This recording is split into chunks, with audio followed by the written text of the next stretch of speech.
Raju. So having 15 years of teaching experience. Today we will discuss about software engineering. Okay.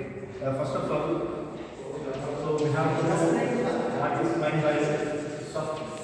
So software is a collection of programs. Okay.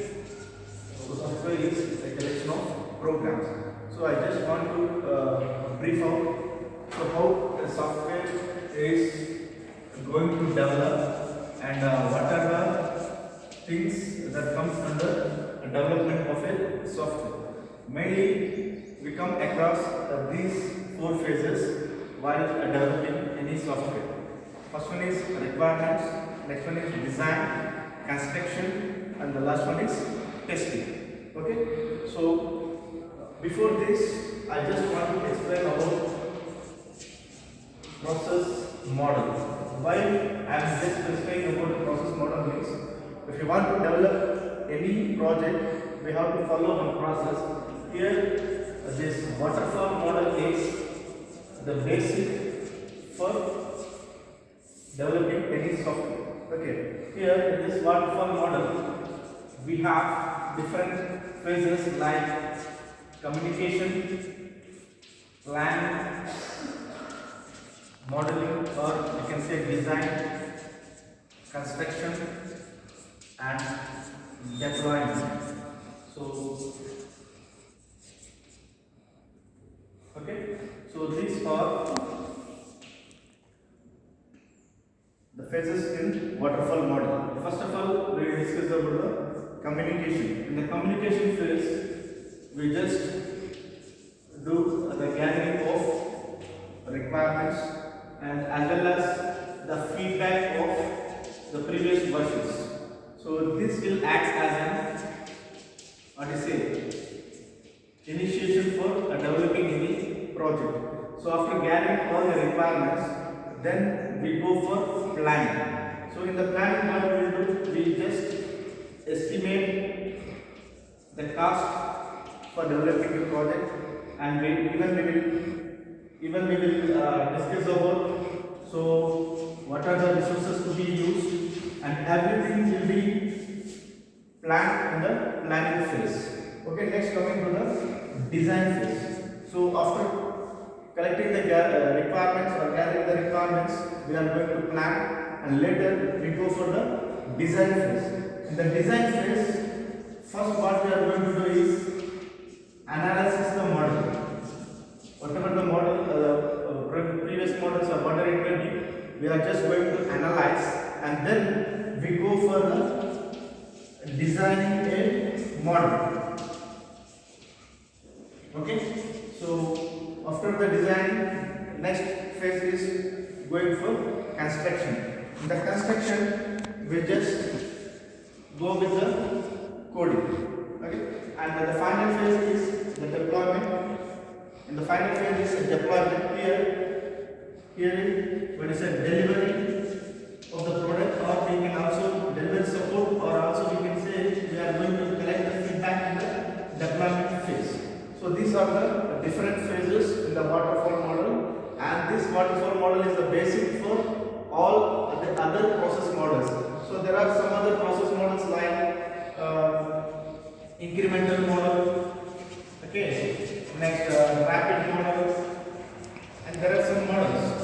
So for all these models, this waterfall is a basic. So even when we go for this incremental model, here also we are going to use the phases that which we have done in the waterfall model, like say the construction, planning, design, this one communication and deployment. So these are all going to be used in the incremental model also.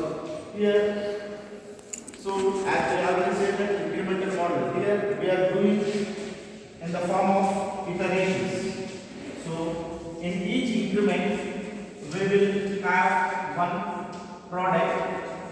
So that will be named as increment 1. Like that, it goes on up to increment 10. So whatever the product that released in the first increment, that what we call as core product. Okay, this will act as an input for the next increment. In the next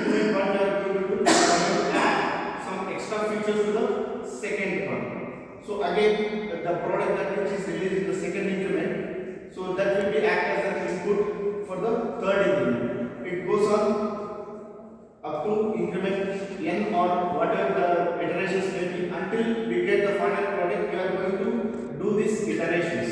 Okay, this is about incremental model. So as I said that for developing any software we go under these 4 stages like requirements, design, construction and testing. So in the requirements phase we are going to gather the requirements. Okay, so they may be the system requirements or user requirements or functional requirements or non-functional requirements. So whatever it may be, we are going to gather all these requirements, and based on these requirements we go for the next phase, that is design phase. In the design phase we are not going to directly design a model. Before designing a model we are going to analyze. So after analyzing, then we move the design model. So once the design phase is over, so here we are going to develop a model. So it is just like I can say that it is a layout, or also I can say that it is a blueprint. So for example, I can say that house, if you take the construction of house as an example here. So what are the requirements for constructing a house? For example, I can say the sand, rocks, or whatever may be the raw material that which is used for construction of house. That what we call as requirements. Okay. Next coming to the design phase. In the design phase, what we are going to give a blueprint, or we can say a model. So once a blueprint or a model is given, it is one form of an architecture.